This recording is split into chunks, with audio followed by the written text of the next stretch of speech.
recording, so I think Okay. we're good. Thank you. All right, everybody. Welcome to the ARPA Childcare Stabilization Grant application training. We're not going to be offering CEUs for this. This is just to get you all started. Please feel free to ask questions as we go along. You can either unmute yourself or put it in the chat. One of us will either answer you in the chat or we'll read it out loud and answer it for everybody.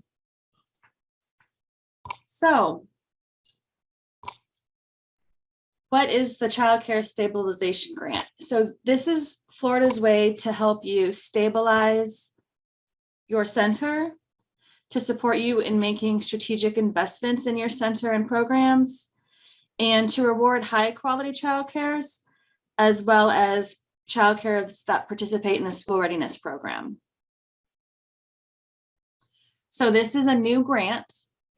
It's different than the ones that we've offered previously in 2020 and 21, even a few that we offered earlier this year. So this is brand new.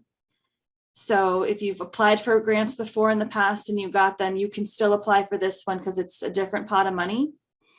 And this grant is unique in that it's going to stack up on top of each other. So you're going to start with a base, and we're going to talk about it, and then it's going to stack on top of each other depending on different qualifications that you may have.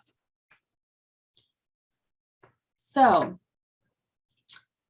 providers who are eligible for these grants are going to be licensed childcare facilities, licensed family homes, and this is going to include large family childcare homes, religious exempted providers, registered family homes, public and non-public school programs, and school age only programs. And then just because we kept getting this question, you can be a school readiness provider and or a VPK provider, or you can have no contracts with us, but you can still apply for this grant. Okay, so the first thing you're going to want to do is log into your provider portal and make sure your profile for 22-23 is up to date.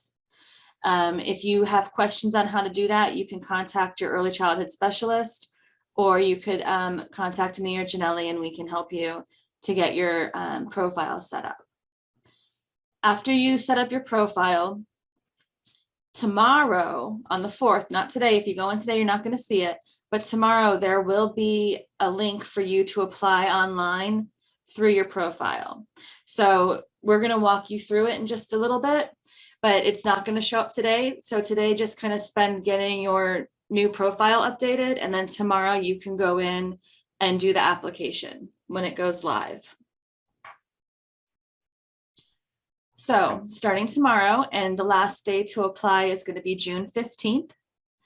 And you can apply at any time during this period. So if your enrollments aren't that great right now and you want to wait a little bit, you can. It's completely up to you. If you'd like to discuss when you should apply, you can give Janelli a call and she can talk to you about it. And the payments will be received by June 30th of this year. Or the first payment will be received by June 30th of the year. So the base grant criteria is going to be calculated on the number of children enrolled in your facility. So we're talking your enrollment, not your capacity. So I know a lot of these in the past had been based off of DCF capacity. This one's going to be actually the number of enrolled children in your center. And when we talk about enrollment, it can be a part-time child, a full-time child, after-school child. Maybe they only come during spring break, but they're currently enrolled with your facility, then they would count. And you're going to see you get different allocations per the age of the child. So for all of your infant to 24-month-olds, you would get $867 per child. Two-year-old to kindergarten entry is going to be $702 per child. And then all of your school age children will be $540. So that's going to be your base allocation per child enrolled in your center. And now we're going to go forward and we're going to show you how this can stack to where you, depending on the different programs you implement in your center, you can get more money per child. Okay, so the first way to do this is if you are in what we would call a childcare desert, and we do have a few of these zip codes. It's based on your zip code in Fort Myers, Bonita, and Naples. And when I'm done with this, I'll drop those zip codes in the chat so you can see if you qualify for that. But if you are in one of these desert areas and you have either a gold seal or a class score of over 5, you can get an additional 10% added onto your grant. So this is how you're going to start stacking. The next way is if you got on your class score a 4 to a 4.99, and this one is going to be specific to school readiness providers. So you have to have a school readiness contract with us, and then you had to have had a class score done. And so if you're in the 4 range, you would get an additional 5%. As you go higher, if you have a score of 5 or higher with the school readiness, you'll get the 5% for having for being over a 4 to 4.99, and then you'll also get an additional 15% onto your grant. And you're going to want to use your most current assessment score. Now, if you have gold seal, you can add an additional 20% onto the base grant. And this is separate from if your zip code is in one of the what we consider a childcare desert. Another way to earn an extra 5% is if you have non-traditional hours. So is your DCF license licensed for after 7 o'clock? We find this in a lot of our family childcare homes, maybe your 24-hour. Do you do Saturday care? Nights, weekends, that kind of thing. If you're licensed out of the typical day, you can earn an additional 5% on top of your base grant. Okay, now here's where it gets a little tricky, and I'm going to ask if you're not exactly sure what I'm saying here, Bron's going to show us the calculator, and it's going to explain this a million times better than I can, but I'm going to go for it. So if you choose to do the workforce investment, you can get an additional 10%. So what that means is you're going to commit to putting 10% of your grant back into your center for your staff. So bonuses, wage increases, healthcare, retirement, educational advances, tuition reimbursement, and you can go back in time. So if it's maybe you gave out bonuses at the beginning of the year, you helped pay for somebody's CDA last year, you can go backwards. It can be retroactive.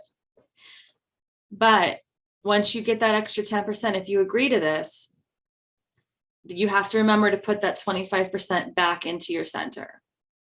And there's a little formula that we're going to show you that's going to tell you exactly what that amount is. Do we have any questions yet, Bron, before I go farther? I haven't heard anything. No, we're good. There's okay. No questions yet. Third time's a charm. Okay. So we are going to ask that you save your receipts because there is going to be a random sampling done from the Department of Early Learning. And so they're going to want to see your receipts for what you've spent this money on. So make sure that you hang on to them. And then if you want to take a second to write down this email address. And then Janelle, can you drop that in the chat box, please? But it's elc.quality.grants@elcofswfl.org. So you're going to want to hang on to this email address and we'll tell you why. So you'll get that base grant allocation and then any other thing you qualify that's going to stack on top of it. And that's going to be your total award. And so what we're going to do is we're going to show you how to go in and apply tomorrow, Friday the 4th. And then after you've applied, go ahead and email us at that ELC Quality Grants email address, and let us know, first of all, the name of your center, because we're not necessarily 100% on every single director or owner and what center they're affiliated with. So we're going to need to know the center that you've just applied for and that you applied and it's in there and it's ready for us to review. Because we have over 350 providers. That's just contracted. That's not counting the non-contracted. And it's going to be difficult for us to go in every day and look at that. So this is just a way for you to let us know that it's ready for us to look at so we can start approving these grants. Okay. So I'm going to stop my share. Maybe. I have a question. Sure. Hello. Yeah, I was just wondering because we received a letter to join the Zoom today, but then we did do a grant application and we received our award already. So do we still have to do this one again, or this is a brand new grant that you have not applied for yet. So I would suggest applying for it. Yeah. Okay. So even if we already been awarded. Yeah, this is a whole new one. We're trying to get childcare is more stable. And we know that you're struggling with teachers and enrollment and whatnot. So this is just an extra way to help you get your feet more solidly planted after the last few years we've had. Okay. All right. Thank you. Please apply.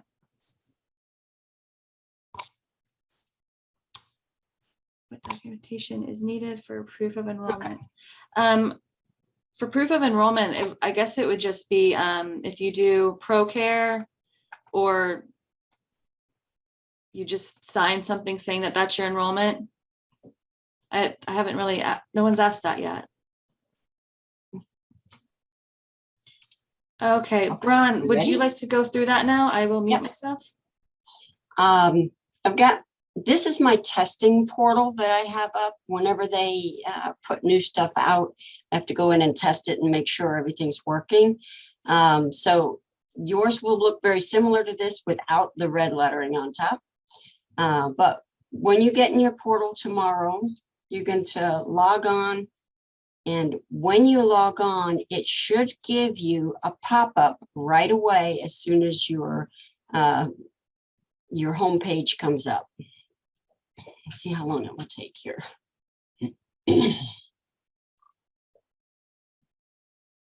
Okay, you'll see right there, there's the pop-up that tells you where you need to go to get the grant. Now this one I have worked in previously, so I'm going to have to go to a different provider. Let me see. I'm going to have to get one now. Please remember that the information in here is scrambled a little bit. So yours is going to be just your information. So the first thing you're going to do on this pop-up, you'll see here where it has the ARPA Grant Calculator. You want to go there first because this is going to tell you how much money you could be receiving. And it, again, like Cheryl said, it goes by your enrollment. So I'm going to put some numbers in here. I'm going to say that maybe I'm a family childcare home this time. I don't take early Head Start or Head Start children. So I have to put a number in here. If I have children, then I would put however many. If not, you need to put a 0. And then however many of those children that you have that are school readiness. And it goes by the age group. That was infants and toddlers up to 24 months. And then you're going to go to 2-year-olds up to kindergarten entry. That means they haven't started kindergarten yet. And I'm going to say I've got about 20 of those children. If I did have Head Start or early Head Start, those children, if they are only paid by Head Start or early Head Start, they would be, that number would be taken away. You don't get paid for those children. But if they're Head Start and school readiness or Head Start VPK, which could be at the school district, then you would get paid for those children. But if they're strictly Head Start, early Head Start, then they would not count. Okay, so those actually would be taken away. So I'm going to, let's see, out of those 20, I'm going to say 9 of them are school readiness. And then I want to put my school age in here. I said I was going to do family childcare, didn't I? Wow, 20 is a lot for family childcare. Let's try that one. And 3 of them will be school readiness. So then my school age, maybe I have some after schoolers that come, and some of my younger children might go home before the after schoolers get here. Maybe they're part-time or they come in the evening, something like that. So I've got a total SR enrollment right here, school readiness of 7. So I get an extra amount for those school readiness children, about $70 per child. So that's where this amount here is, $491. But if you look, it says my base stabilization grant is $12,000. And this amount, the 1,000, the 1,700, the 2,800, and the 1,600, that's not going to equal up to 12,000. So they're saying everyone who applies will get at a minimum $12,000 as their base amount. So if you have fewer children, you would still get at least $12,000. Okay, if you had no school readiness, you would still get at least $12,000. All right, now down here, it's going to ask me some questions. My zip code, this is going to tell me if I am in a desert. And if I'm in this zip code 34112, I'm not in a desert. But if I was in 34116, that is considered a desert, a childcare desert. So it gives me an extra $1,200, so 10%. And I'm a contracted school readiness provider. And my class score, if my class score is up to a 3.99, I don't get anything for that. If it's the 4.0 to 4.99, I'll get a 5%. And then if it's 5, I'll get the 5% plus the 15. So I get an extra 10 or extra 20% right there for having a higher class score. And my hours, well, I'm open on Monday through Friday, 7 a.m. until 10 p.m. So that's extra hours. So I would get extra amount for that. And do I want to use at least 25% of my total grant amount on my staff? Yes, I want to help my staff out. So I'm going to put yes there. I'm going to get an extra $1,200. That's the 10%. But if you look at the bottom, you'll see it's a different number down there. My gold seal accredited. I'm not gold seal accredited, so I'm going to put no. If I were, I'd get an extra amount of money. Okay.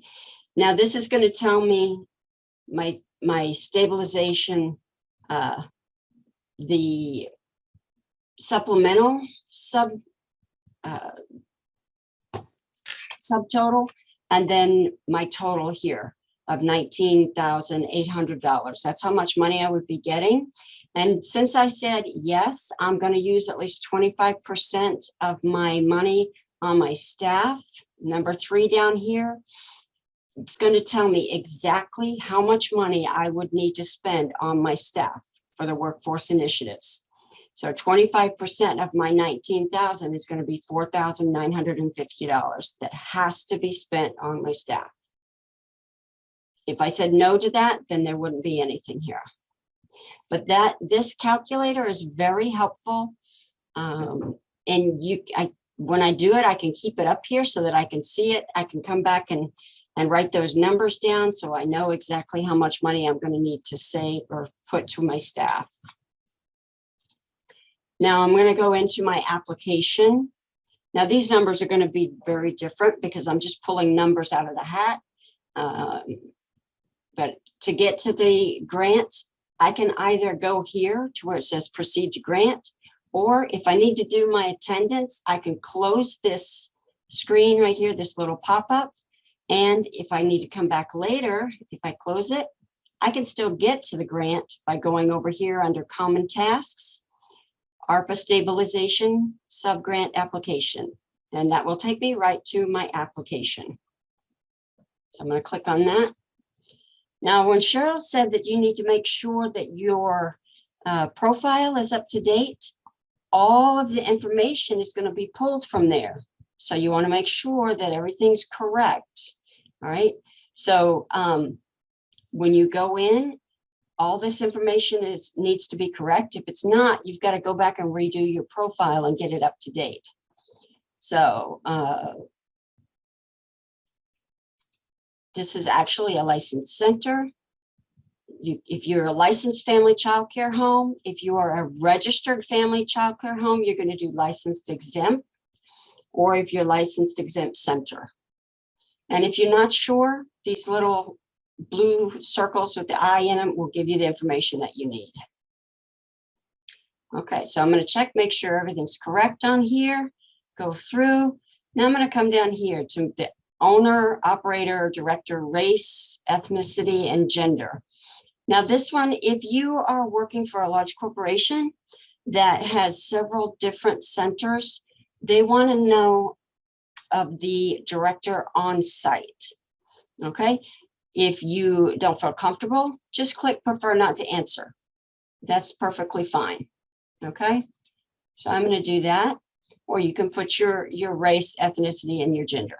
It's up to you. If you're gold seal or non-gold seal, it will be clicked. If you lost your gold seal, it has to be current at the time that you do the application. If you lost it, you need to check that off.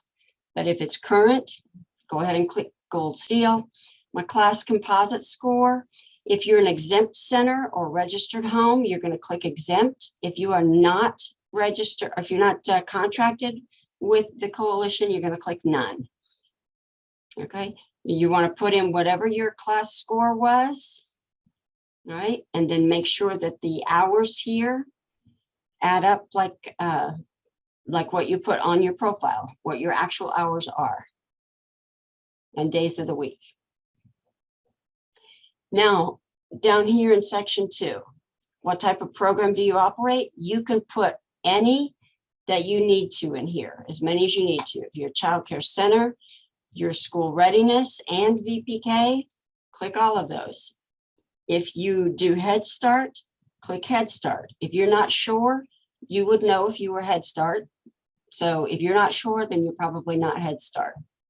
If you take school-age children, you want to make sure you click that. Faith-based, family child care, including large family child care, or group home, anything like that. If there's any other, you can click other and then fill it out right here in the pink box. Now they're going to ask you here if you were licensed or registered with the current license number that you have right now, or your exemption approval on or before March 11th, 2021. If maybe you moved, we have some providers, they move to a different site, their address changes. If their license number changed, then you want to click no.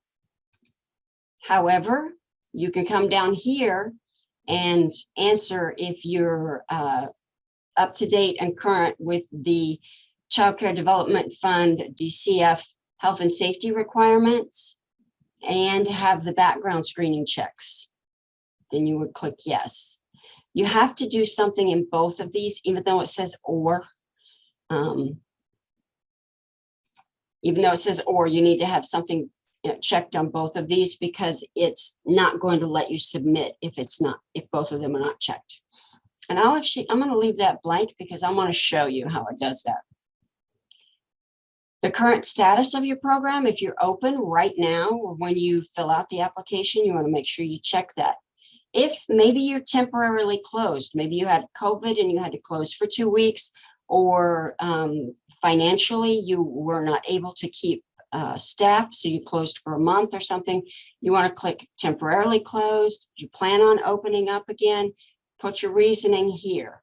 If you're permanently closed, you don't qualify for the grant. so you wouldn't go any farther.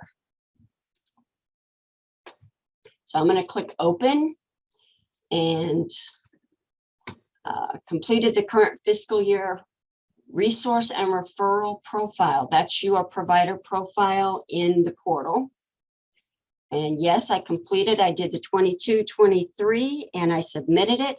If you do the 22-23, you also, after you submit that, you also need to go back and recheck the 21-22, because when you do the next profile year, it's going to automatically kick your current profile out of completion, and it's going to show it as incomplete. So you're going to need to go back and check. There might be something you need to update, and then sign and submit it again. Did I have a contract with the coalition that was terminated for cause within the past 5 years? No. But if you're not sure, check.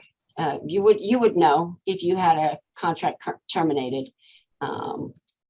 So I'm going to put yes, or excuse me, I'm going to put no. I have not had a contract terminated. And are you under investigation for childcare fraud?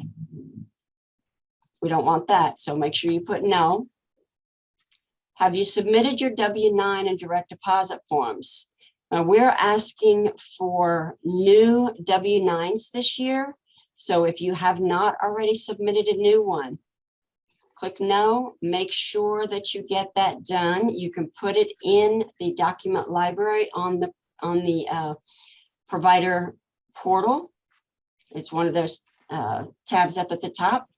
But I'm going to say yes, I've turned all that in, and I did it today as I sent that in before, or I put it in my profile.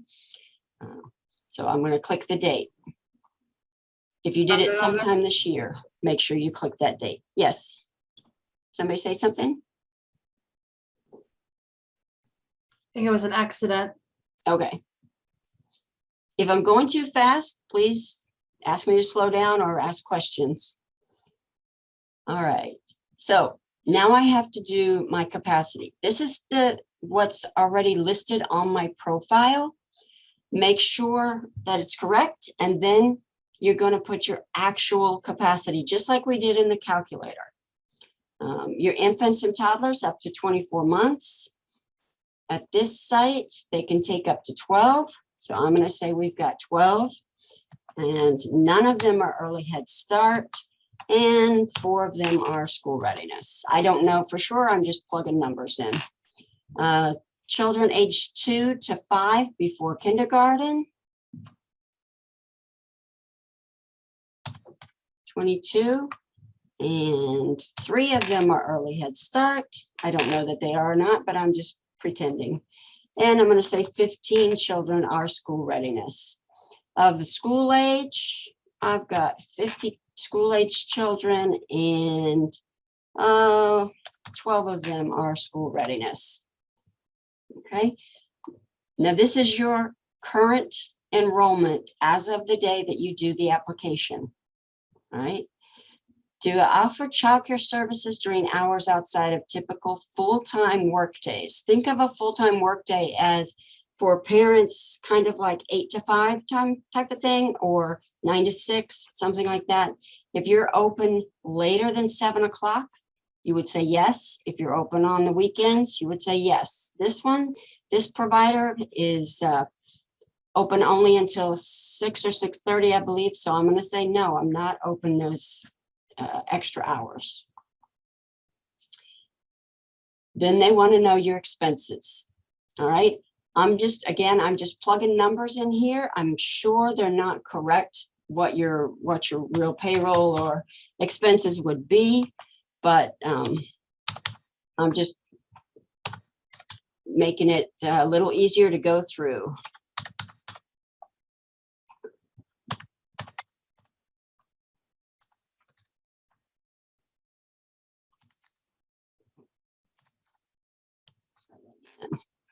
Okay, so you're going to go through, and each of these that you put in there, this is an average monthly cost. It doesn't have to be exact, but you want to try and get as close as you can with an average cost for each, for what your monthly expenses are. And maybe you do some extra. If you do something, if you pay for something to maintain the services, childcare services, good services, maybe you purchase, I don't know, maybe you get a Staples order or office supplies. I don't know if that would be something that you do there, and you spend about, $250 a month. That's a lot of office supplies, but you never know.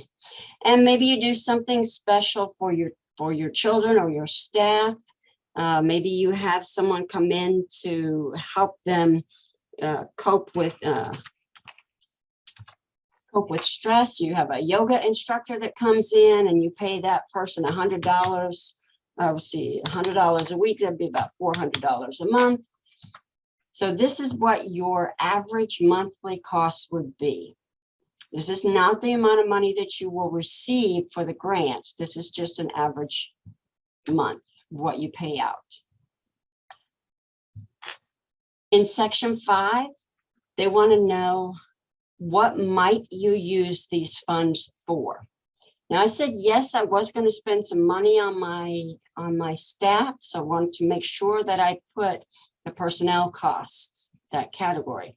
I might want to use some on my rent. I might want to use some on sanitation supplies or services. Any of these, you can put all, you can put a few, it's really up to you, okay? Goods and services necessary to maintain the childcare. Again, maybe that's my Staples order. And then mental health supports. That's going to be my yoga instructor that comes in and works with the staff and the children. All right. So if I plan to use the funds to reimburse the business expenditures before March 11th, 2021. Like we said, you can go back and use some of this money for past expenses to basically pay yourself back or pay the business back. So yes or no on that one. Okay. Now we've got the sub-grant amounts. Again, that's like what was on the grant calculator, and it tells you how much per child you would get for each age group. Okay, and the additional $70 per SR child, and then the percentages for the bonus areas. Yes, I'm going to use, let's see, non-traditional hours. On this one, I said no to that. A workforce investment, I'm going to use that one. So I want to make sure I click yes. And then I want to read through this completely, because this is what I'm certifying that I am going to do. If you need some extra information, here's some quick guide links for childcare centers, family childcare homes, and then some extra symptoms of COVID. All right. You have to continue paying the same amount of weekly wages. So make sure you're reading through all of this. It tells you what you have to do with this grant. And then I'm going to save it for later. Very important that you save it, because if you don't, if you click cancel, or if you get a phone call, or if a parent walks in, or something happens with the child and you didn't save it, then you don't have all that information that you just put in. Again, you have to start all over again from the beginning. Again, when I'm ready, I'll open it up and I can go right here to my grant, or I can go on the side, either one. And I've checked everything and I'm ready to go and ready to sign, right? So I'm going to scroll all the way to the bottom. Again, here's that information, the terms and conditions. It didn't It didn't tell me that there's anything missing, but it didn't give me a place to sign yet. It's still saving. So let's get it saved. If I needed to make any changes, I would want to do that before I sign it, because after you sign it, you can't make changes. You have to have it sent back to you from the coalition. You have to have it canceled and sent back, and you may have to start all over again. So make sure you check it a couple of times.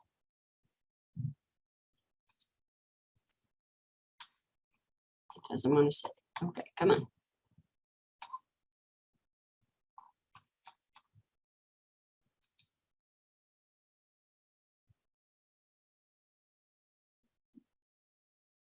So it says here that all fields are required. The submit button will only display if the fields are completed. So I know there's an area up here that I skipped, right? Where it had the 2 questions. And look, it's not doing anything for me. It won't let me go anywhere. These 2 are still highlighted in red. So I've got to go back and find those. Did I meet the criteria for the health and safety and the background checks? Yes, I did. It's still turning.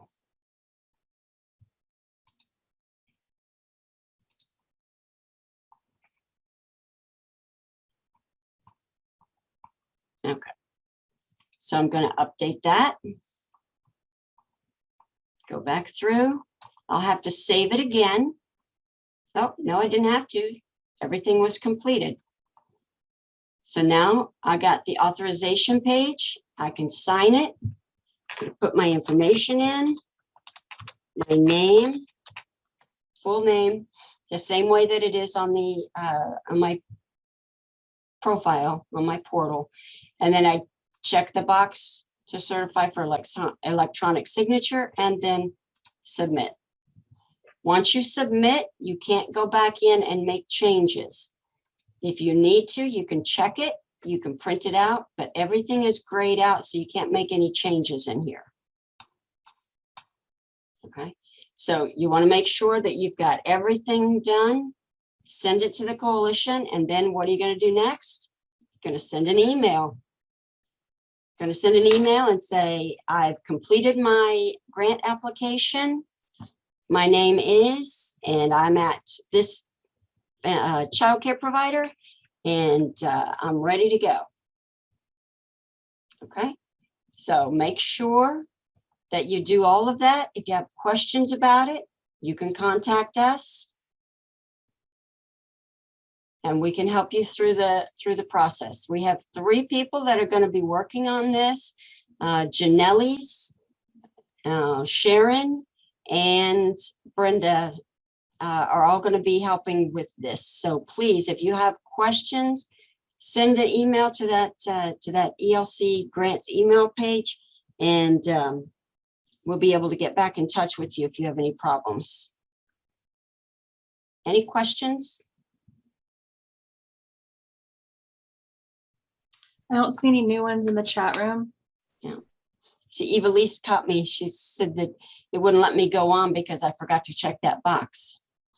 And that's where you, if it won't let you go on, go find out what you missed. And you saw it kept turning. I had to actually go back up to the top to the arrow and go back to the page, and then go back in, and it let me complete it. Okay, we do have some questions now, Bron. So Zach is asking, after the application is submitted, how long on average does it take to process? And that's a really good question, but we don't know because we haven't done it yet. This is brand new to us as well. So tomorrow, I imagine we'll have some kind of meeting in the afternoon to go over 1 or 2 together, because I'm sure some of you will do it tomorrow. And we'll have a better idea of how long it takes midweek next week after we've actually looked at some. Nancy, as far as receipts, what kind of receipts? Just the receipts, you know, your mortgage payment, your payroll information. It's that simple, just whatever you're using to put back into your center. Maria, those are 7 a.m. to 5:30 are traditional hours. Well, we've been notified once we submit to let us know it has been accepted. You will be notified if we accept, after we have approved it.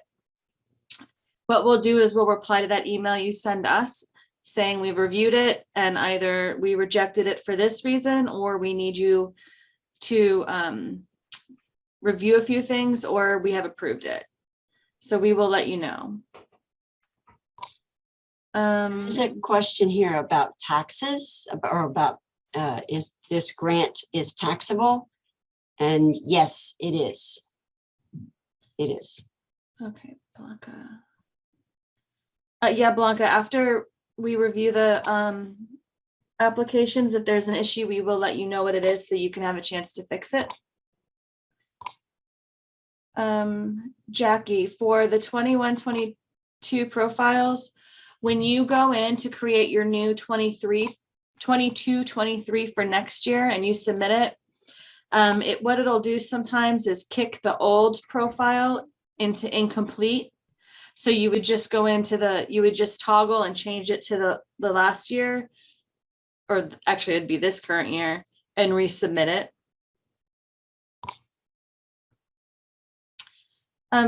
Jennifer, I don't know that you have to submit proof of enrollments.